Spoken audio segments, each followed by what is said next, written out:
It's easy to get in a rut when it comes to dinner time, but what if you could take the same recipes you already know and make them even better?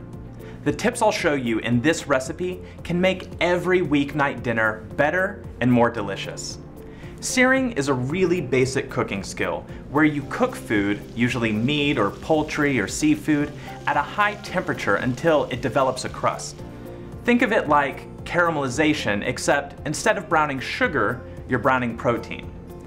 In our roasted chicken and asparagus with pan sauce recipe, searing the chicken thighs deepens the flavor through the Maillard reaction, which is a chemical reaction that gives browned food that distinctive flavor. To get started, you want to get your pan nice and hot, so I preheated my stainless steel nonstick skillet with a tablespoon of oil over medium-high heat for 4 minutes. I've seasoned my chicken thighs with a tablespoon of Dijon rub. Now, if your family doesn't like mustard, you can make it your own with any seasoning you like. Put the chicken in the pan and set a timer for 4 minutes, and then walk away. No shaking, no flipping, no peeking, just walk away. While it's cooking, I'll prep the vegetables. I'm going to use the simple slicer to cut the onion and the mushrooms. I like it because it cuts everything evenly, so it cooks all at the same time. Next, I'll cut the asparagus into bite-sized pieces. Then I'll cut the tomatoes in half with the closing cut.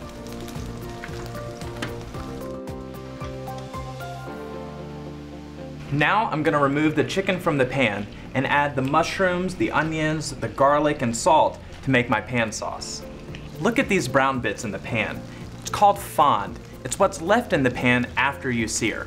But it's not something that you want to scrub away. It packs a ton of flavor that you just can't buy from a box or a tube or a can. You can only get it from a good sear in a good pan. I'll add these vegetables because they have a lot of moisture that'll cook out and loosen up the fond, so it'll be incorporated into the flavor of the dish. Next, I'll add the wine, the lemon juice, and the rest of my rub, which will make up the base of the sauce. We'll reduce it by about half to thicken and intensify the flavor. Now, you don't have to use wine. You can also use chicken stock or veggie stock or just water. Adding the lemon juice helps keep the flavor fresh and bright. It's already smelling amazing in here. Then I'll add the rest of my vegetables and put the chicken right on top. Now I'll put this in the oven and bake it at 425 degrees Fahrenheit for 12 to 15 minutes. Now, look at how gorgeous this is. This dish is made with very simple ingredients and some fundamental cooking skills like searing and reducing, but it proves you can turn any recipe into a special meal to share with your family and friends.